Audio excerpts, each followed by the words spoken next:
네, 반갑습니다. 12월이 시작된 지 벌써 10일이나 지났습니다. 연말이 되니 마음이 어떠십니까? 여기서 좀 세대가 갈리는데요. 설레는 마음이 있으면 그래도 조금 젊은 축에 속한다라고 생각할 수 있겠습니다. 근데 이해되는 부분이 있어요. 저도 이제 어른이 되고 보니까 또 되어가고 있으니 설레는 마음 자체보다 연말이라서 당장 해야 될 일들이 많이 있잖아요. 그런 것으로 인해서 저뿐만 아니라 여기 계신 많은 분들이 대부분이 바쁜 스케줄을 또 보내고 계시기 때문에 설레는 마음을 누리거나 즐길 수 없는 그런 분들이 많으시리라 생각을 합니다. 하지만 또 바쁘게 돌아가는 스케줄 중에서도 어린 시절에 특별히 교회를 중심으로 느꼈던 그 연말 특유의 따뜻한 마음이 따뜻함이 동시에 떠오르는 것은 어쩔 수 없을 것입니다. 아무래도 그 중심에는 예수님의 성육신을 기뻐하는 성탄절이 한가운데 또 자리하고 있다라는 것을 우리가 인정할 수밖에 없습니다. 얼마 전에 이제 신대원 저희 신학대학원 동기 목사님들 중에 친한 몇몇이 모여 있는 카톡방이 있는데 거기서 이제 일본으로 선교사를 나가 있는 친구가 이런 질문을 했습니다. 한국에서는 대림절 혹은 대강절을 지키니 혹은 특별히 그때 하는 것이 있니? 라고 물어봤습니다. 그러니 어떤 친구가 이렇게 대답했습니다. 한국에는 대림역이 있다 라고 이제 시덥지 않은 이런 개그로 농담으로 답을 했는데요. 여러분 들어보셨는지 모르겠습니다. 대림절, 지하철 2호선과 7호선이 만나는 그 대림역과 관련된 날이 아닙니다. 여러분은 대림절 혹은 대강절이라 불리는 절기에서 들어보셨는지 모르겠습니다. 아마 우리 해림교회에서 우리 해림교회가 소속된 교단이 예장합동 대한예수교 장로회 합동교단에서 혹은 우리 교회에서 신앙생활 오래 하신 분들은 이 대림절에 대해서 뿐만 아니라 절기, 대림절을 포함한 절기 혹은 교회력이라고 하는 개념 자체에 대해서 상당히 생소하실 것입니다. 절기 혹은 교회력은 말 그대로 교회에서 사용하는 달력이라고 보면 됩니다. 일반 달력에도 보면 24절기라고 해서 이제 곧 있으면 24절기 중에 뭐가 다가올까요? 우리 어르신들은 좀 아실 건데 팥죽 먹는 동지가 다가옵니다. 동지를 포함한 24개의 절기가 1년 단위로 이 달력에 기록이 되어 있습니다. 스케줄이 다 짜져 있죠. 그런 것처럼 교회에서 사용하는 교회력이란 게 있는데 그것 또한 마찬가지로 1년의 스케줄이 짜여져 있다라고 보시면 됩니다. 근데 여러분이 알고 계신 교회력은 무엇이 있습니까? 절기 혹은 교회력? 여러분이 알고 계신 거 부활절, 성탄절 이 2개 정도, 여기 더해서 맥추감사절, 추수감사절 정도를 더할 수 있겠습니다. 그리고 우리 교단의 절기가 구체적으로 궁금하신 분들은 이제 돌아오는 주일에 또 교회 달력이 배부될 거니까요. 그걸 받아보시고 찾아보시길 바라겠습니다. 또 한번 제가 물어봅니다. 우리 교단이 지키는 절기 중에 그러면 대림절이 있을까요? 없을까요? 네, 없습니다. 개 교회마다 어느 정도 차이는 있을 수 있겠지만 적어도 우리 교단 총회 기준으로 보면 우리 예장합동교단과 예하 소속된 교회들은 대림절을 지키지 않습니다. 사순절도 마찬가지고요. 혹여나 해림교회 말고 다른 교회를 다니시다가 우리 교회로 오신 분들, 특별히 예장합동교단의 교회가 아닌 다른 교단의 교회를 다니셨던 분들은 그래서 평소에 좀 궁금한 점이 있으셨을 수도 있습니다. 여기 오니까 대림절이란 말도 안 꺼내고 사순절, 특별히 사순절이란 말도 안 꺼낸다. 그런 말도 없고 지키지도 않는다라는 의아함을 가지시는 분들도 있으리라 생각합니다. 이에 반하여 이제 규모상으로 우리와 다르게 규모상으로 우리 예장합동교단과 대한예수교 장로회 하면 크게 두 가지로 나눌 수 있거든요. 양분하고 있다라고 봐도 무방한데 통합교단이 있습니다. 통합교단은 우리 합동교단과는 달리 대림절도 지키고 사순절도 지키고 등등의 교회력에 이런 것들을 포함시켜 놓고 있습니다. 근데 통합만 그런 건 아니고요. 감리교를 비롯해서 여러 교파와 교단들이 대림절을 지킵니다. 사순절을 지킵니다. 특별히 우리 교파 교단이라고도 할 수 없고 이제 완전 다른 집이 되어버린 로마 가톨릭 같은 경우는 절기, 대림절, 사순절을 비롯해서 여러 절기와 교회력을 더욱더 강조하는 경향이 있습니다. 그래서 저는 오늘 설교를 시작하면서 우선적으로 대림절에 대한 개념을 좀 잡고 넘어가려고 합니다. 한번 그거 띄워주실까요? 띄워주실까요? 한자랑 적혀져 있는 거. 대림절은 이런 절기입니다. 이것만 보면 무슨 말인지 모르시겠죠? 한자가 이제 일단 대림절 혹은 대강절이라고 부르는데, 이 국어상으로는 대림절이라고도 하고 대강절이라고도 하는데, 이제 이게 한자가 이제 어려운 한자예요. 좀 저도 이제 한자를 잘 모르는 사람이라서 좀 찾아봤는데, 이 대가 기다릴 때를 기본으로 해서 뒤에 임을 붙이면 대림절이 되고요. 혹은 내릴 강자를 붙이면 대강절이 됩니다. 그러니까 임할 혹은 내릴 강, 이 두 가지 의미가 사실상 뭐다? 똑같다. 그래서 대강절이라고 하든 대림절이라고 하든 사실상 똑같은 말이다라는 거죠. 그래서 영어로 보면 어드벤트라고 합니다. 어드벤트. 자, 이걸 직역하면 출현이라는 뜻이에요. 출현. 오다, 다가옴, 뭐 이런 뜻이 있습니다. 여기 주어가 생략되어 있죠. 누구의 출현을 얘기하는 것이겠습니까? 누구의 옴? 예수님입니다. 뭐 뻔하죠. 예수 그리스도의 오심, 예수님의 출현을 뜻하는 것입니다. 그러니까 대림절이 뭐냐면 예수님께서 이 땅에 인간의 몸을 가지고 태어나실 것, 즉 성육신이라고 하는 것을, 그 출현을 기대하면서 기다리는 절기라는 뜻이에요. 그러니까 대림절은 성탄절처럼 기다림이라고 하는 것이 하루 만에 끝날 게 아니죠. 그러다 보니 성탄절처럼 12월 25일 단 하루에만 해당되는 것이 아니라 대림절이라고는 하지만 기간이 있습니다. 계산을 하는데요, 성탄절로부터 4주 전에 첫 주일부터 계산을 합니다. 올해 2025년을 기준으로 하면 12월 25일, 올해 2025년 12월 25일을 기준으로 하면 언제부터 대림절로 계산을 할까요? 11월 30일부터입니다. 여러분들 이걸 외울 필요는 없어요. 우리 교단이 지키는 게 아니라고 말씀드렸어요. 외울 필요도 없고 그냥 듣고 넘어가시면 됩니다. 그래서 11월 30일 주일부터 12월 24일 크리스마스 이브까지 이 기간 전체를 대림절이라고 부른다고요. 그래서 가톨릭의 경우 이거를 절이라고 하지 않고 시기라는 말을 붙이더라고요. 대림시기, 일정 기간이라는 말이죠. 우리 교단은 이 시기를, 이 절을 따로 특별한 날로 지키지 않습니다. 그래서 우리는 기독교 내에서 정말 중요한 절기라고 하는 성탄절, 부활절 등을 제외하고 대림절, 사순절 비롯한 각종 시기와 절기를 지키지 않습니다. 왜 그럴까요? 이유가 있겠죠.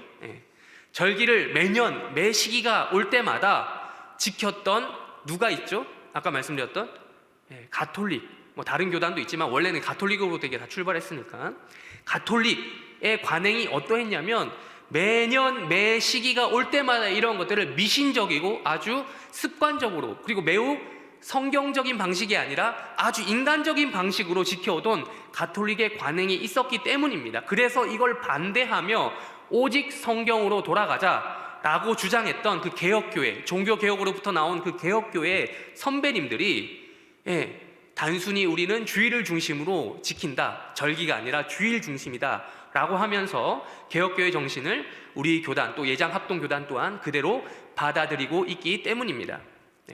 통합교단 같은 경우는 그와 좀 벗어났다라고 볼 수 있겠죠. 그렇습니다. 우리는 공식적으로 대림절을 지키지는 않습니다. 그렇지만 성탄절이 점차 다가오면서 이 날을 이제 생각해보니, 여러분 성탄절이 왔음을 여러분 주변에서 느끼실 수 있습니까? 없습니까? 왔다 갔다 하다 보면 느낄 수 있어요. 왜 느낄 수 있냐면 이것을 기회로 삼아 뭘 하려고 하는 사람들이 많기 때문이에요. 장사를 해야 되니까요. 돈벌이. 마케팅 수단으로 사용하는 사람들이 우리보다 더 난리 법석인 것 같다라는 거죠. 그렇죠. 그래서 우리보다 시기적으로 훨씬 더, 보니까 제가 백화점 같은데 약간 좀 왔다 갔다 하다 보니 11월부터 이미 이걸 하더라고요. 준비를. 막 크리스마스 시즌이라고.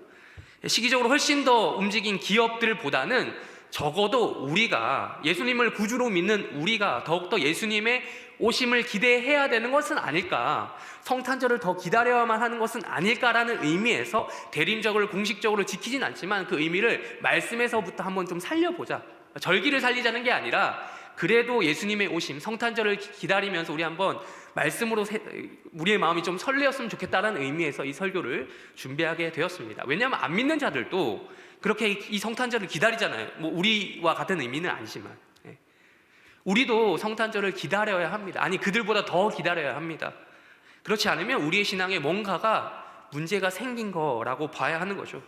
가톨릭처럼 그런 절기에 갇힐 필요는 없지만, 율법적이고 의무적으로 지킬 필요까지는 없지만, 이 성경, 오직 성경이, 오직 말씀이라고 하는 구호 아래에서 비추임 받기를 원한다라는 것입니다. 부디 이 말씀 나눔을 통해서 성탄절을 앞두고 이 대림절이란 절기를 찾아가면서 지키려고 하는 그 사람들보다 훨씬 더 예수님의 오심을 기대하는 마음이 우리 안에 커져 나가기를 주님의 이름으로 축원합니다. 또한 한번 이 땅에 오셨던 그 예수님이 하늘로 또 올라가시면서 하셨던 약속이 있죠. 우리는 아기 예수를 경배하는 것이 아닙니다. 아기 예수님이 이 세상에 존재합니까? 안 합니까? 존재하잖아요. 이미 우리는 어떤 예수님을 경배합니까? 하늘로 승천하신 하나님 보좌 우편에 살아계신 그 하나님의 아들이신 예수님을 경배하는 거잖아요. 그 예수님의 약속 뭡니까? 올라가신 그 예수님이 어떻게 한다고 약속하셨어요? 다시 이 땅에 오시겠다라고. 그런 의미에서 우리가 대림할 수 있다라는 거죠. 그 기대하는 마음이 우리 안에 커져나가기를 다시 한번 주님의 이름으로 축원합니다. 그래서 누가복음의 기록 특징을 우리가 좀 먼저 살펴보려고 합니다. 본문을 들어가기 앞서서 모든 복음서, 사복음서가 다 비슷한 점이 있죠. 그러니까 복음서라고 불리죠. 누구에 대한 기록입니까? 예수님에 대한 기록입니다. 우리 구주 예수 그리스도에 대한 기록입니다. 예수님의 제자들 및 제자들에게 이야기를 보고 들었던 사람들, 그런 들었던 사람들이 그걸 그대로 기록한 것이 바로 복음서입니다. 일종의 증언이죠, 증언. 그런데 한 분 예수님에 대한 묘사가 시종일관 다 똑같았으면 좋겠는데 조금씩 달라요. 그래서 마태복음도 읽어야 되고 마가복음도 읽어야 되고 누가복음도 읽어야 되고 요한복음도 읽어야 돼요. 그러니까 객관적인 기록이라고는 하지만 아주 주관적인 기록이라고도 할 수 있는 거예요. 그럴 수밖에 없죠. 이 복음서를 기록한 4명의 저자가 다 다르잖아요. 우리 마태, 마가, 누가, 요한 다 다른 사람이에요. 예수님에 대해서 공통적인 기록도 있지만 각기 다른 기록도 있습니다. 심지어 같은 사건인데도요, 오병이어 사건이 다 기록되어 있죠. 그런데 바라보는 관점에 따라 조금씩 다르게 표현되기도 합니다. 하긴 그러니까 사복음서가 또 필요하겠다 싶어요. 다 똑같을 것 같으면 굳이 4개 만들면 되겠습니까? 안 되겠습니까? 만들 필요가 없겠죠. 핵심은 같아요. 물론 핵심은 같아요. 핵심은 예수는 뭐다? 그리스도다. 예수는 구주다. 예수는 그리스도다라는 공통점, 핵심이 있습니다. 예수는 이 세상을 구원하실 주님, 구주이시다. 이걸 4명의 관점으로 각각 증언해놓은 내용이 복음서라는 거죠. 이게 꼭 이제 이런 얘기를 하다 보면 2000년 전의 기록이라서 그런 좀 필요할까? 4개의 기록이 필요했을까? 4명의 증언이 필요했을까라고 생각할 수 있겠지만 꼭 그런 건 아닙니다. 그럼 당장 여러분 생각해 보세요. 지금처럼 저장 장치가 발달한 시대가 과거 있었습니까? 없었습니까? 없었죠. 지금처럼 기록을 많이 하는 시대가 있어요? 없어요? 요즘에는 자기 그걸 하려고 그냥 핸드폰만 꺼내서 하고 싶은 말 다 적을 수 있는 시대죠. 지금처럼 저장 장치와 컴퓨터 기술이 발전한 시대라고 해도요, 이런 문제가 생겨요. 예를 들면 이성진이라고 하는 사람에 대한 평가, 이 사람한테 물어보면 이렇게 얘기하고요, 저 사람한테 물어보면 저렇게 얘기해요. 어떤 사람은 저에 대해서 좋게 얘기해 주시는 분들도 있겠고, 저를 통해서 좀 안 좋은 경험을 해보신 분들은 안 좋게 피드백을 주시는 분도 있을 거예요. 그러니까 어느 누구인가에게는 이런 사람이고 어느 누구에게는 저런 사람이 될 수 있다는 거죠. 2000년 전에만 그랬던 것이 아니라 지금도 그럴 수 있다는 겁니다. 아무튼 사복음서 나름대로 저자들의 특징이 있다는 것을 말씀드렸는데요, 누가복음의 특징은 바로 저자 누가에게서만 찾아볼 수 있는 고유한 것이 있다는 것을 제가 묻고 싶어서 그런 겁니다. 여러분, 누가는 일단 어떤 사람인지 여러분 혹시 기초적인 성경 상식으로 알고 계신 것이 있습니까? 네, 아주 훌륭하십니다. 담임 목사께서 항상 찬양대를 집중하시는 이유가 있네요. 대답이 잘 나옵니다. 의사입니다. 의사. 누가는 바울과 동역하면서 사역을 했던, 누가복음도 기록했고 사도행전도 기록했던 그 직업을 의사로 했던 사람입니다. 우리 한번 골로새서 4장 14절 말씀 읽겠습니다. 시작. 의사라고 그 직업을 이야기하고 있어요. 여러분, 의사라고 하면 요즘 대한민국에서는 젊은이들 사이에서 뭐라고 부르냐면 의느님, 그러니까 하느님자의 하를 빼고 의느님이라고 불릴 정도로 모두가 우러러보는 그런 엘리트 직종이죠. 근데 당시 로마 사회에서는 그 정도까지는 아니었다라고 봅니다. 평민 중에서는 좀 높았지만 아무래도 능력제 사회라기보다 신분제 사회라서 그랬던지 아무튼 의사라는 직업을 아무나 할 수는 없었고, 귀족보다는 이제 평민보다는 조금 높았지만 귀족들 사이엔 낄 수는 없었던 그런 직업이었다라고 합니다. 뭐 그렇다고 해서 여러분 의사라는 직업을 아무나 할 수 있었겠어요? 능력으로 따지면 그래도 일반인 중에서는, 평민들 중에서는 꽤나 높은 위치라고 할 수 있겠죠. 왜냐하면 의료 행위를 하려면 여러분 적어도 의학에 관련된 전문 지식이 있어야 되잖아요. 여러분 사람 인체가 얼마나 복잡한 구조인지 여러분 뭐 어떤 관련 자료나 이런 거 통해서 들어보셨으리라 생각합니다. 인체가 정말 작은 우주래요. 사람 한 몸이 작은 우주라고 불릴 정도로 그렇다고 합니다. 그러니까 아무나 할 수 있겠냐고요. 못한다는 거죠. 소위 머리가 좀 있어야 할 수 있었다는 거죠. 대학 입시 기준으로 문과대에서 가장 커트라인 높은 과가 어디예요? 일반적으로 요즘 뭐 좀 바뀌었을 수도 있는데 제 기준으로는, 제가 알고 있는 기준은 법대가 최고입니다. 커트라인. 그러니까 이과대에서 가장 커트라인 높은 과가 괜히 어디가 아니에요? 의대. 여전히 다 이유가 있다는 거예요. 가장 그 직업을 가지려면 가장 이 두뇌가 뛰어난 브레인이 차지하고 있어야 되는 그런 거라는 점에서 모두가 인정하는 그런 직종이었다라는 거죠. 다시 돌아가서 누가는 로마 시대 당시에 의사로 활동했던 사람이었습니다. 그만큼 신분은 뭐 모르겠지만 그만큼 머리는 어땠다? 좋았다라는 거예요. 머리는 좋았다. 지적인 능력이 탁월했다라는 정도로 우리는 이해하면 되겠습니다. 그래서 그가 그만의 특유의 누가복음 사도행전 기록 방식의 독특한 점을 우리가 찾아볼 수 있다라는 거죠. 우리 앞서 누가복음 1장 1절에서 3절까지 우리 한번 읽어보겠습니다. 누가복음 1장 1절에서 3절까지 읽겠습니다. 시작.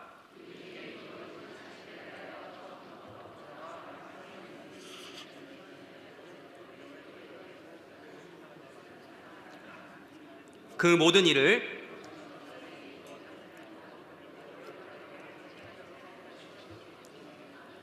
아멘. 자, 보시면 이 누가가 이미 1장을 서두에 쓰면서 자신의 기록 특징에 대해서 이렇게 자세히 이야기하고 있어요. 나는 어떤 사람이라는 게 잘 드러나죠. 객관적인 기록에 좀 더 특화되어 있음을 여러분들이 보실 겁니다. 물론 다 주관적인 입장에서 쓰겠지만 모든 복음서 기록자가 역사적 사실과 배경을 아주 꼼꼼하게 기록하고 있다라는 것을 우리가 이것만 봐도 알 수 있어요. 그래서 누가라고 하는 사람은 객관적인 여러 장치들을 자신의 기록에 사용하고 있다. 그 중에 하나가 바로 역사가들이 흔히 쓰는 연대 표기 방식입니다. 여러분 조선 왕조실록 혹은 그에 준하는 뭐 기록들 보신 적 있으시면 여러분 혹시 사극에도 나오더라고요. 사극에도 이런 표현이 됩니다. 선조 제25년 뭐 이런 식으로 그런 표현 있죠. 선조 제25년이 무슨 년이냐면 임진년입니다. 그때 뭐가 있었죠? 외란이 있었죠. 임진왜란.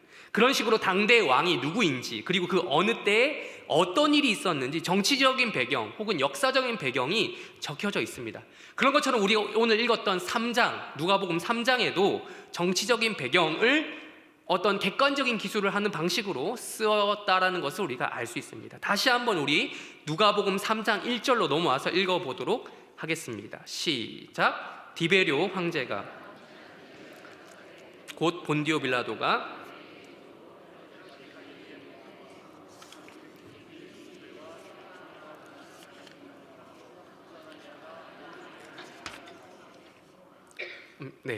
디베료 황제 15년, 여기서 말하는 디베료 황제는 로마의 몇 대 황제일까요?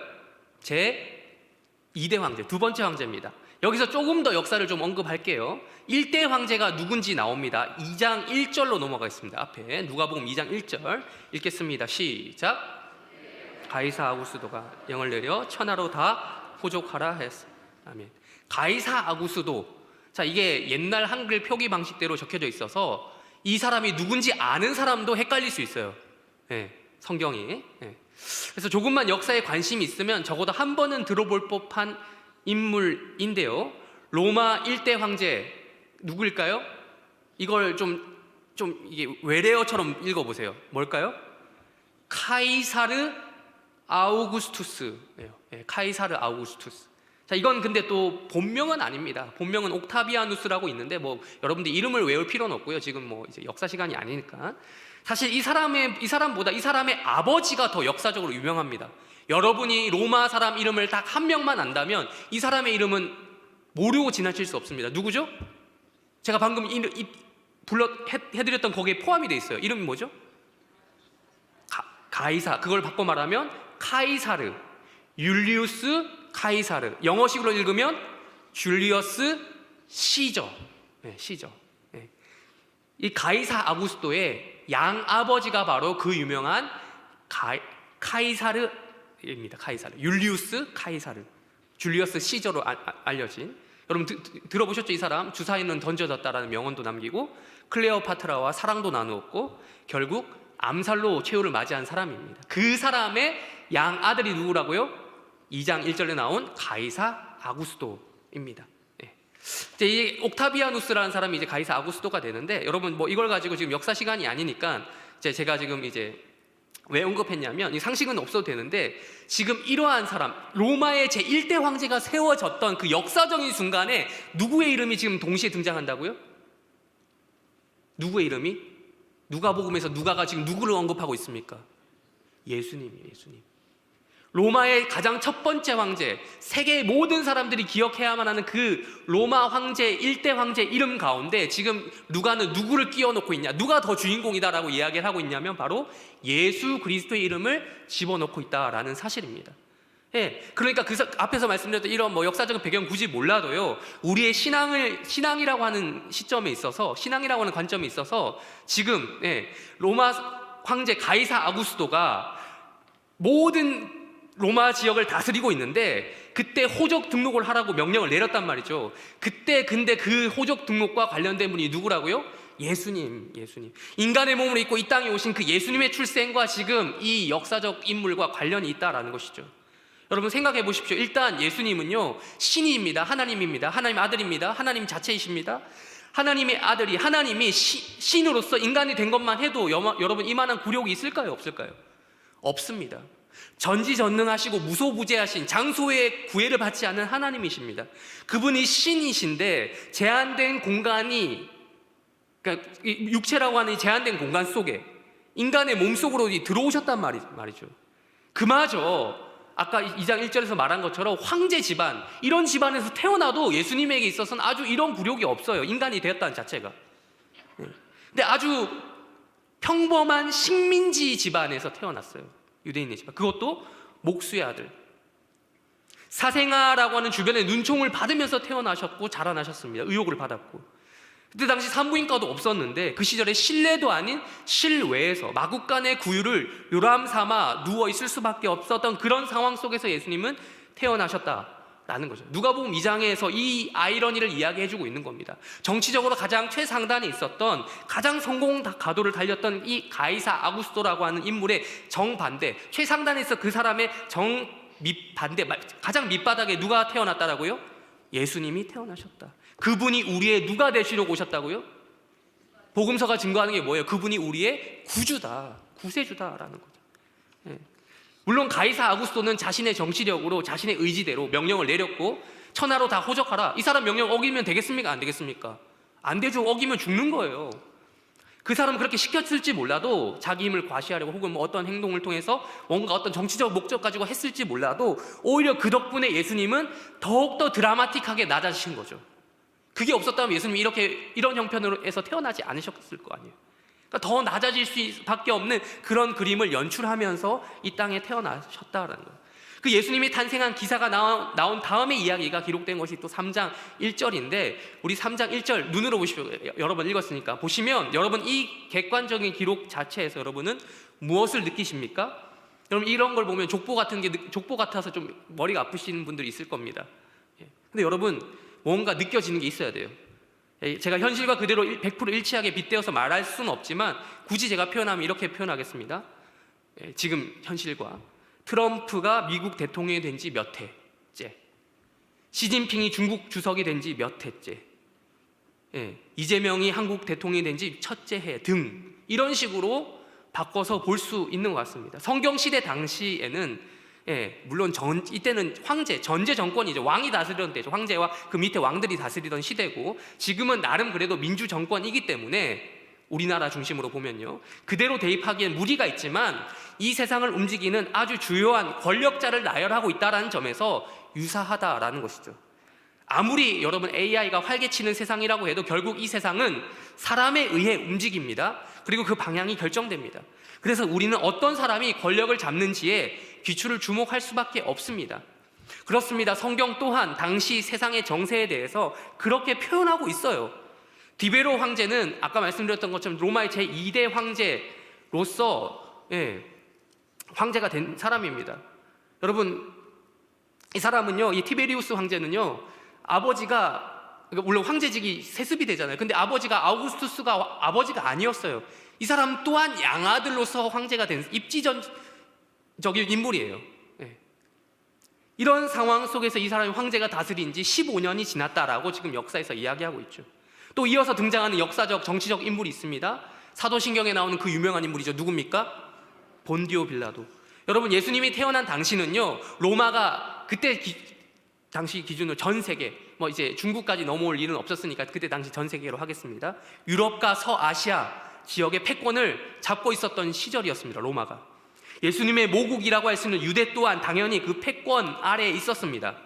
유대인들이 특유의 자존심이 강해서 끊임없는 반란을 일으켰거든요. 그로 인해서 로마 당국은 이 유대 지역을 식민지 중에서도 아주 특수하게 지정했습니다. 그래서 특별하게 관리했습니다. 어르고 달래기도 했고 때로는 아주 폭력적으로 반란을 진압하는 등 심혈을 기울였습니다. 그러던 찰나에 로마에서 유대 지역의 총독으로 파견된 사람이 바로 누구라고요? 본디오 빌라도. 여러분, 본디오 빌라도가 왜 그렇게 그 예수님을 십자가에 못 박으면서 그런 고민을 했는지 그 고뇌를 여러분들이 이 상황을 통해서 이해하셔야 됩니다. 여기서 유대 지역만이 가지는 아주 특수한 상황이 있습니다. 로마의 고급 관리라고 할 수 있는 총독에 의해서만 이제 원 디렉션, 한 방향으로 컨트롤되는 지역이 아니라, 다스려지는 지역이 아니라는 거예요. 현지 민심을 어느 정도 존중하기 위해서, 또한 현지를 좀 더 효과적으로 다스리기 위해서 로마가 취했던 정책이 있습니다. 아주 기이한 형태의 시스템인데요, 그것이 바로 3장 1절 하반절에서 이야기하고 있는 무슨 왕입니까? 분봉왕입니다. 분봉왕. 분봉왕이라는 말 자체가 참 어려운 말이에요. 왜냐하면 다른 데서 찾아볼 수 없고 성경에서만 이제 찾아볼 수 있거든요. 이걸 헬라어로 테트라 아르케라고 하는데, 테트라가 뭐냐면 4분의 1.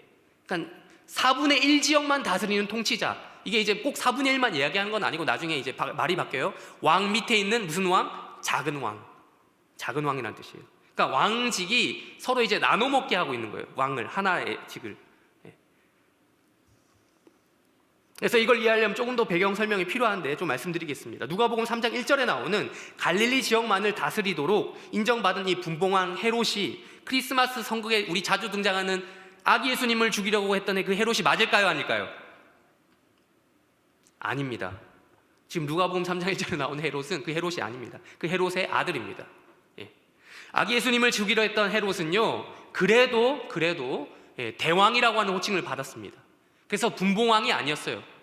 대왕이라고 하는 호칭을 받았고 또 유대인들에게도 어느 정도 인정을 받았어요. 왜냐하면 솔로몬 시대에 무너졌던 성전, 그걸 스룹바벨 시절에 어느 정도 지키긴 했지만 또 무너졌거든요. 그걸 화려하게 세워준 사람이 다름 아닌 이 헤롯 대왕이었습니다. 그래서 유대인들의 민심을 어느 정도 얻었거든요.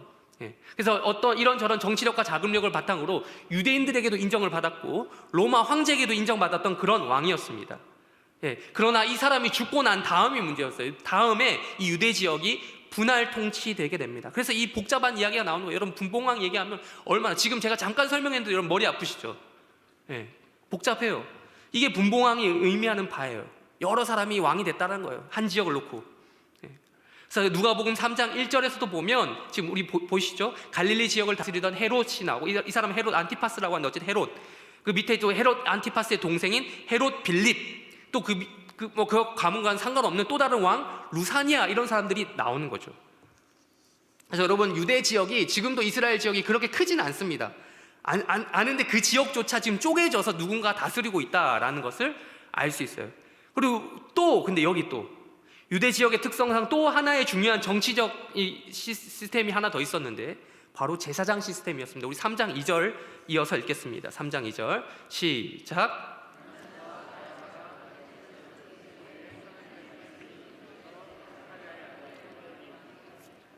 안나스와 가야바가 뭐로 있을 때? 대제사장으로 있을 때. 여러분, 대제사장은 원래 몇 명이죠? 예, 구약 성경을 조금이라도 여러분들이 주의 깊게 읽어보셨으면 여기 이상한 점을 찾으셔야 돼요. 대제사장은 원래 한 명입니다. 근데 신약 성경에 보면 누가복음뿐만 아니라 복음서에서 제사장이 2명으로 나와요. 사도행전에도 그렇죠. 예, 안나스, 가야바 어떤 관계일까요? 왜 2명이 이 권력을 나눠 먹고 있을까요? 예. 안나스는 가야바의 장인어른입니다. 예, 장인어른이고 사위죠, 가야바는. 이제 이 사람이 동시에 통치할 수밖에 없었던 그런 기간이 있었던 거죠. 근데 여러분, 이 제사장이라고 하는 것도 일종의 권력이라고 할 수 있습니다. 왜냐하면 당시 유대 지역을 다스리고 있었던 사람은 아까 방금 말씀드렸지만 헤롯 가문. 근데 이 헤롯 가문은 유대인들이 아닙니다. 유대인이 아니에요.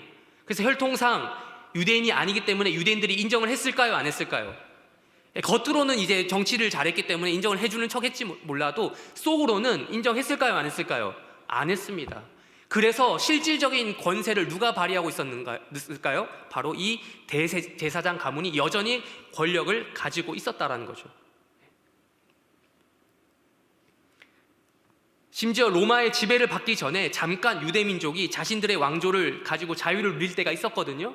그때 힘을 모아서 독립을 쟁취했던 그룹이 바로 이 제사장 가문이었어요. 그러니까 여전히 제사장은 여기서 왕이 없어도, 자기들의 왕이 없어도 힘을 왕처럼 발휘할 수 있었던 겁니다. 그래서 제사장이 유대인들에게 미치는 정치적 영향력을 무시할 수 없었기 때문에 누가는 상세하게 당시 종교 지도자였던 안나스와 가야바까지 기록을 하고 있는 것입니다. 저희가 지금 3장 1절과 2절을 통해서 쭉 살펴봤습니다. 이 정도 되면 예수님이 왜 나중에 훗날 십자가에 달리시기 전에 그렇게 왔다 갔다 했는지 이제 이해가 가실 겁니다. 헤롯한테 갔다가 또 어디로 가죠? 예, 빌라도에게 갔다가 또 뭐 제사장한테 갔다가 왔다 갔다 하잖아요. 제사장한테 갔다가 왔다 갔다. 예. 그러니까 누구에게 사형시킬 권한이 있는지 서로 막 묻고 찾고 하다가 결국 빌라도에게 가잖아요. 그렇습니다. 당시 정치, 권력, 이 구조는 혼란이었던 거예요. 당시 시대가 혼란했던 만큼 이 구조 자체도 아주 혼란스러웠던 것입니다.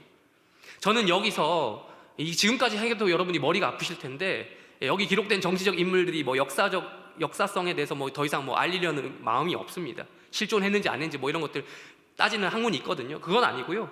그건 아닙니다.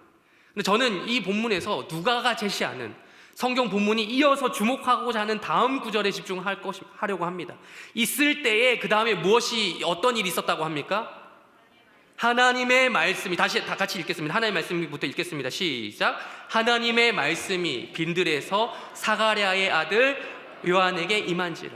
네, 그렇습니다. 그때에, 앞에 있을 때에, 그때에 이 사람 저 사람들 이렇게 저렇게 정치 권력을 잡고 있을 때에, 혹은 정치 권력을 잡으려고 혈안이 되어 있을 때에 어떤 일이 있었다고요? 하나님의 말씀이 임하였다. 빈들에 있는 요한에게. 빈들이 무엇입니까? 빈들, 아무것도 없는 것입니다. 먹을 것 하나 없고, 정말 우리가 흔히 말하는 쌀, 빵, 이런 거, 밥, 먹거리가 거의 없는 그런 빈들에서 요한이라고 하는 특출날 것이 없는, 물론 제사장 가문이긴 하지만 열애된 그런 사람, 세례 요한이라고 알려진 이 사람에게 하나님의 말씀이 임하였다는 것입니다. 여러분, 우리는 오늘 하루도 주변에서 숱하게 많은 소식들을 접하고 삽니다. 옛날에는 뉴스 시간에 뉴스를 틀어야 뉴스를 볼 수 있었는데, 지금은 핸드폰만 꺼내면 손쉽게 뉴스들을 빠르게 접할 수 있습니다. 원한다면. 제가 요즘에 그래서 정치가에 관심이 많아요. 제가 20대, 30대 때는 정치에 관심이 없었거든요. 근데 제가 40이 넘어가면서 그랬는데, 저도 이제 나이를 먹었는지 관심이 많아졌습니다. 아무래도 가정이 생겨서 그런지, 또한 가정 생긴 지 오래됐고 이제 결혼한 지 좀 됐으니까 자녀까지 생기니까 더욱더 그런 것 같아요. 애가 커가면서 만약에 제가 저 하나 목숨만 부지할 것 같은 인생이라면 이 정도는 아니었을 텐데, 제 애까지 커가고 있으니 나라를 보면서 걱정이 되지 않을 수가 없습니다. 지금 어떤 정당을 얘기하려고 하는 것이 아니라, 어떤 정당이든 간에, 어떤 정치인들 간에 서로 민생을 회복하겠다라고 그 슬로건을 내세우지 않는 사람은 없었습니다. 그 와중에 우리나라의 국내 정치도 그렇고, 또 세계의 패권은 또 어디로 갈지 모르겠습니다. 또 어디에 줄을 서야 될지도 모르겠습니다. 자주 경제를 주장한다라고 할지라도 여전히 전 우리나라 진짜 잘 사는 줄 알았어요. 우리의 힘으로 잘 살고 있는 줄 알았어요. 근데 분석하는 거나 이런 걸 보니까요, 우리나라 여전히 경제 식민지라고 표현한 게 너무 노골적인지 모르겠지만 그런 수준의 경제 상황이구나. 결국은 달러에 의해 우리가 뭐 좌지우지 되는구나. 결국은 뭐 이런 거 바깥의 그런 압력에 의해서 우리의 상황이 얼마든지 무너질 수 있겠구나. 한숨이 나옵니다. 이때까지 경제 발전이 이루어졌던 거는 우리가 잘해서, 우리가 강해서 그런 건 줄 알았는데 그냥 세계의 흐름이 잠깐 그랬던 거구나. 강한 누군가가, 우리보다 훨씬 더 강력한 누군가가 그렇게 하도록 허락해줘서 그런 거구나라는 것을 좀 깨닫고 있어요. 뭐 깊이까지는 모르지만. 또 보면서 저의 현실도 봅니다. 주변에 아파트 그렇게 많은데, 그렇게 많이 지어지고 있는데, 요즘에 다 아파트 지어요? 근데 내 집 마련의 꿈은 고사하고 전세금마저 고민하는 상황. 물론 제가 뭐 집 얻으려고 이제 사역을 시작한 건 아니지만, 그러니까 진짜 말 그대로 비어 있는 들판 같은, 빈들 같은 내 인생을 바라보게 되면서 아무런 소망이 없다라는 생각을 또 하게 된다는 것입니다. 그 와중에 오늘 누가복음 3장을 통해서 하나님은 이렇게 말씀하십니다. 그 빈들에서 무엇이 임한다고요? 그 빈들이 이어야만 무엇이 임한다고요? 하나님의 말씀이 임한다. 이 말씀이 저의 고백뿐만 아니라 여러분들의 고백이 되길 주님의 이름으로 축원합니다. 세례 요한이 선포한 말씀의 내용을 우리 3절부터 조금씩 더 살펴보려고 합니다. 읽어보겠습니다. 3절 읽겠습니다. 3절 시작. 요한이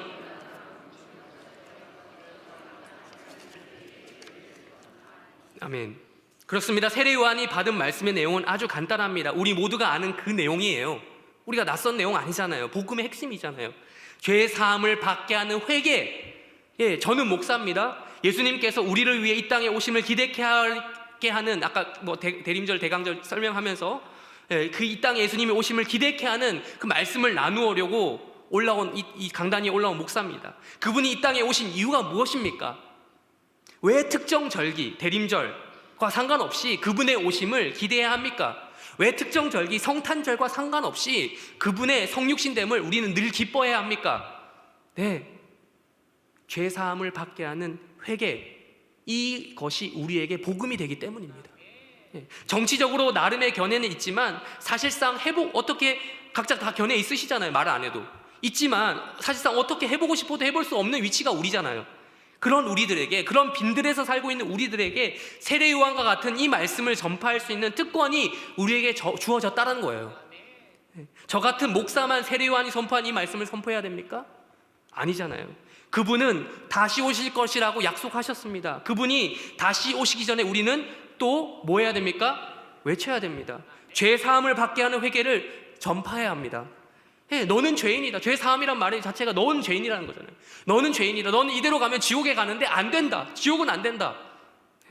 예수 믿고 죄 사함 받고 지옥은 안 되니 예수 믿고 회개하고 우리 함께 천국 가자. 이 땅에 그 어느 누구도 너가 희망을 걸고 있는 그 사람 그 어느 누구도 너의 구주가 될 수 없다. 너가 희망을 걸고 있는 그 어떠한 경제적 대책, 그거 너의 구주가 될 수 없다. 오직 예수님만이 우리의 구주이시다 라는 복음을 우리가 선포해야 된다는 것이죠. 그렇습니다. 여러분, 우리는 어떠한 구주를 기다리고 있습니까? 세상에 어떠한 정치인이, 대통령이, 왕이 혹은 황제가 이 땅의 구주가 될 수 있다고 생각하십니까? 모든 통치자들은, 제가 역대 통치자들 다 뭐 대선 공약이라든지 하여튼 그것뿐만 아니라 모든 사람들 찾아보니까 그런 식으로 자신을 PR하지 않는 사람이 없더라고요. 나는 할 수 있다는 거죠. 내가 세상을 바꿀 수 있다. 이런 식으로 나는 여러분의 어려움을 해결할 수 있다라고 이야기를 합니다. 실제로 그렇게 훌륭하게 하신 정치인도 있습니다. 그렇게 훌륭하게 정치하다 가신 분들이 있습니다. 그런 걸 부정하지 않습니다. 그러나 기독교는요, 좀 더 근본적으로 이야기합니다. 정말 정치적으로 혹은 경제적으로 우리의 그 부분이 해결된다고 해서 우리의 문제가, 근본적인 문제가, 죄와 사망의 문제가 해결될 수 있다고 생각하십니까? 안 된다는 거죠. 오해하지 말라는 것이죠. 너의 근본적인 문제는 돈이 있고 없고가 아니라 너가 거주할 너의 집이 있고 없고가 아니라, 즉 너의 의식주의 문제로부터 나오는 것이 아니라 바로 이 죄 사함의 문제가 해결되었는가 안 해결되었는가, 이거라는 거예요. 그리고 그래서 예수를 영접하고 있는가? 영접해서 받아들이고 있는가? 그 예수를 너는 기다리고 있는가? 그 예수님이 이 땅에 처음 오셨던 성육신 하셨던 초림의 역사처럼 예수님이 이 땅에 다시 오시는데, 재림하시는데 그 예수님이 임하실 것을 너는 기다리고 있는가? 대림하고 있는가? 라고 물어보고 있는 것입니다. 설교를 마무리하면서 4절에서 6절까지 읽어보겠습니다. 우리 4절부터 6절까지 읽겠습니다. 시작. 선지자 이사야의 쓴 바 광야에서 외치는 자의 소리가 있어 이르되 너희는 주의 길을 준비하라. 그의 오실 길을 곧게 하라. 모든 골짜기가 메워지고 모든 산과 작은 산이 낮아지고 굽은 것이 곧아지고 험한 길이 평탄하여질 것이요 모든 육체가 하나님의 구원하심을 보라 함과 같으니라. 아멘. 오늘 설교 제목은 구주대망입니다. 구주대망. 구주가 오실 것을 대림 혹은 대강하실 것을 바라고 기다린다. 대망, 똑같은 말이죠. 바라고 기다린다, 한자어로. 그런 의미에서 구주대망이라고 제목을 붙였습니다. 역사상 아까도 말씀드렸던 것처럼 자기 자신이 세상의 구주가 될 수 있을 거라고 했던 모든 사람들은 다 실패했습니다. 그렇게 크게 자신을 어필하면 할수록 크게 망했습니다. 이 한자 대망이 아니라고요. 망자가 신기해요. 보니까 발할 망자가 좀 몇 개만 빼면, 몇 개 부수만 빼면 뭐가 되는지 아세요? 망할 망자가 되더라고요. 발할 망자가 망할 망자가 돼요. 그러니까 크게 망하는 거죠. 자신이 구주가 될 수 있다고 믿는 사람들. 사람이 그러면. 그러나 우리는 성탄절을 앞두고 혼란함만 가중되는 이 세계의 흐름, 정세, 국내의 흐름, 정세 속에서 예수님의 오심을, 다시 오심을 기대하는 자들이 되기를, 그럴 바라는 자들이 되기를 주님의 이름으로 축원합니다. 나아가 세례 요한처럼 구주 대망하는 마음으로 그분의 오실 길을 준비하십시오. 그의 오실 길을 곧게 하십시오. 그런 자가 되십시오. 즉 모든 육체가 하나님의 구원하심을 보기를 바라는 마음으로 올해를 마무리하기를 원하는 자들이 되십시오. 그런 의미에서 우리 담임 목사님을 통해서 주보 칼럼도 나갔고 광고도 나갔지만 두 주만 캠페인에 여러분이 힘써 주시기를 간곡히 부탁드립니다. 여러분, 우리가 캠페인하고 행사하고 여러분 1년 동안 올리원 했던 거 다 뭐와 관련돼 있습니까?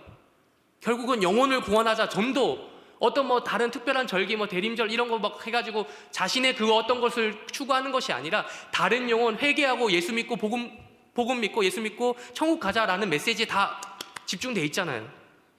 그런 의미에서 남아있는 이 1년의 두 주만 캠페인에 여러분의 사랑하는 가족들과 주변의 영혼들을 초청하시기를 바랍니다. 당장 이번 주 금요일부터 시작이잖아요. 두 주면 이제 곧 이 한 해가 끝나갑니다. 그런데 여러분, 겨우 두 주라고도 할 수 있겠지만 두 주가 뭐예요? 2분이면 회개하고 돌아오는데 충분하지 않습니까? 여러분들 기억하시죠? 여러분 자신의 경험? 그 쌓이는 기간이 오래 걸릴 수도 있지만 그렇습니다. 우리가 그들을 대망할 것이 아니라 구주를 대망하는 마음으로 죄 사함을 받게 하는 회개를 경험하기를 바라며 그들을 초청합시다. 그들이 주님께로 돌아오면 그들 또한 우리처럼 이 덧없는 세상에 소망을 두는 것이 아니라 우리처럼 구주를 대망하는 일들이 일어날 것입니다. 그들 또한 우리처럼 단순히 신적인 구원을 대망하는 것에서 그치는 것이 아니라 하나님의 구원이 그들의 실제가 되는 것을 경험하게 될 것입니다. 2025년 마무리해가는 이 빈들과 같은 우리 현실, 이 연말에 우리와 우리 주변이 이 빈들이 하나님 말씀으로 가득 채워지는 그런 역사가 일어나기를 주님의 이름으로 축원합니다. 기도하겠습니다. 하나님 아버지, 감사합니다. 이 시간 함께 구주대망이라고 하는 제목으로 예수님의 오심을 기대하는 마음으로, 또한 다시 오심을 기대하고 바라는 마음으로 말씀을 나누었습니다. 우리 해림교회 성도들이 이 말씀을 기억하며 두 주만 캠페인을 기억하며 또한 함께 동역하는 자들 될 수 있도록 도와주시옵소서. 감사하며 예수님의 이름으로 기도합니다.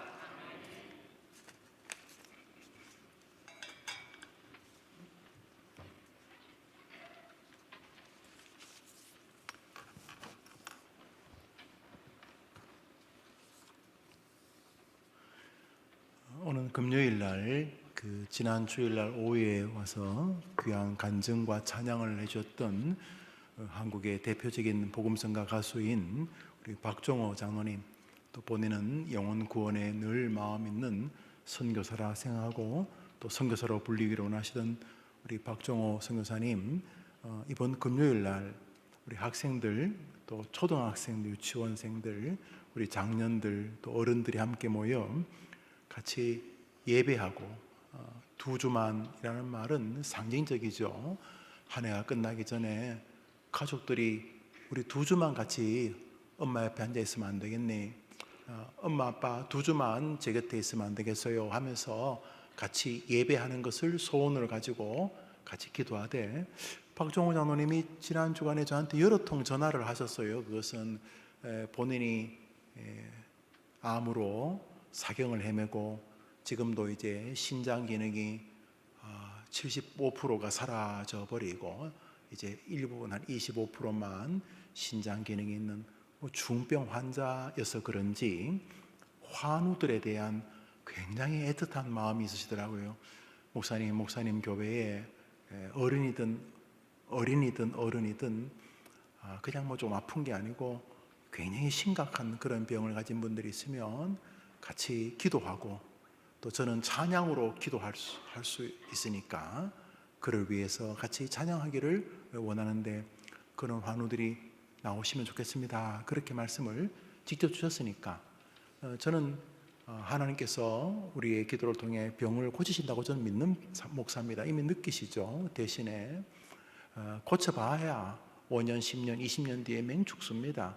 그런데 순간 그 은혜를 받으면 병이 낫는 즐거움도 주시고, 또 말씀의 은혜를 받으면 갑자기 암에 대해서 용기가 생기고, 암 너는 네 할 일 해라, 나는 정말 주님께 감격스럽다 하면서 병을 그전에 막 병에 눌려있던 사람이 은혜를 받으면 마치 병이 아무것도 없는 사람처럼 힘있게 살게 됩니다.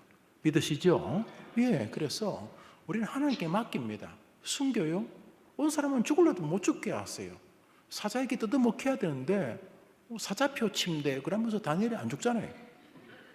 스데반 집사님은 돌이 스펀지로 변하면서 안 죽어야 되는데 스데반 집사님은 돌에 맞아 장렬하게 순교하시잖아요. 그러니까 하나님이 믿음이 없다고 안 죽이거나 믿음이 있다고 죽이거나 하는 게 아니고 하나님의 계획이 있는 거죠. 그러니까 암으로 이번에 죽는 게 하나님의 뜻이면 우리가 장렬하게 죽어야 되죠. 그죠? 또 하나님께서 뭐 암 말기지만 또 기도하는 가운데 암이 또 뭐 말기는 말기인데 그럼이 가만히 있으면 뭐 5년 10년 뭐 혹을 옛날에 김일성인가요? 이만한 거 달고 댕겨도 여긴가 달고 댕겨도 살려면 살고, 뭐 병 때문에 죽었지 않고 뭐 죽였다 이런 말도 있던데 여튼 간에 그건 하나님께 맡기되, 우리 장로님께서 해림교도 아픈 사람이 있을 테니까 뭐 안 나오는 거 어떡할 수 없지만 그 본인이 와서 그를 위해 기도하고 그 사람 먹고 찬양하겠다는데, 그래서 제가 오늘 정원지기들에게 이 방송을 듣고 계시면 정원지기 연락 안 해서 안 오면은 그건 좀 잘못된 것 아닌가. 그래서 우리 정원 식구들이 뭐 두 주만 해도 필요 없어 그러고 안 오면 어쩔 수 없지만 몰라서 안 오면 안 되니까, 지난주에 마침 내가 교회를 못 왔는데 그래서 다음 주 왔더니 뭐 두 주만 해가지고 그분이 와가지고 환자를 위해 기도하고 찬양했다는데 왜 날 안 불렀느냐, 내가 죽을 지경인데. 그러지 않도록 우리 정원지기들이 정원 식구들에게 이번 주간에 전화를 안 하면 저는 진짜 평생 치질에 걸려야 된다 생각을 해요. 지금. 대신에 또 교육자들이 그 정원지기들에게 전화할 수 있도록 한번 리마인드를 안 시키면 그 교육자도 뭐 목사 자격 없다고 저는 생각을 해요. 그래서 이번 주 이제 오늘부터 수요일인데 오늘 저녁 내일 이렇게 해서 또 금요일 아침까지 이렇게 해서 우리 정원 식구들과 아이들, 벌써 제가 보고를 받았는데 벌써 이 간이 이식받은 어린애가 있어요. 어린애가 벌써 간에 이식을 받았어. 그 다음에 백혈병으로 그 다음에 이제 계속 재발해가지고 이제 부부께서 이번에 더 치료해서 안 나오면 우리 모든 거 중단합시다. 하나님께 맡기고 이제 더 이상 항암이고 안 하고 그대로 받아들이겠다. 이런 가정도 계시고. 그러니까 어느 쪽이든 그런 분들하고 기도하고 싶다고 강사가 말하는데 안 나오게 해야 될 이유가 있어요 없어요? 성가대 말해봐요. 아니 본인이 그 사람 위해 기도하고 그 노래 잘하는 분이 그 찬양으로 자기가 아파봤기 때문에 그 마음으로 그 환자를 놓고 기도하면 또 찬양하면 뭐 나을 수도 있고 뭐 스데반처럼 안 나을 수도 있지만은 얼마나 위로가 되겠냐 말이죠. 스데반 집사님 맞아 죽으면서도 뭐 얼굴이 천사처럼 변하잖아요, 그죠? 그래서 오는 금요일 날 교회가 12월에 2주만 하자는데 무슨 목사에게 억하심정이 있어서 안 나오시는 말이죠. 이번 2주에 초등학생들도 아침엔 찬양하고 저녁에 준비한다고 하던데 어머니 기도회 팀들하고 하여튼간에 좋은 시간이 될 수 있도록 이번 주 금요일 날 우리 성도님들 또 교역자들 우리 모든 정원지기들이 해서 소식을 못 들어서 안 나오는 사람은 이번 주간에 있으면 저는 우리 정원지기답지 않다 생각을 합니다. 그래서 모든 아이들 지금 이제 제가 보고를 받은 중병 아이들은 유치부 아이고 아동부 아이인데 말 그대로 중병입니다.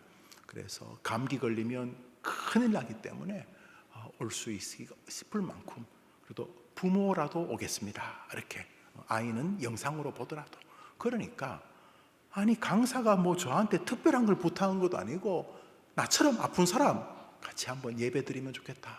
그날 또 아이들이 온다니까. 그러니까 제가 이 정도 광고했으면 된 거죠.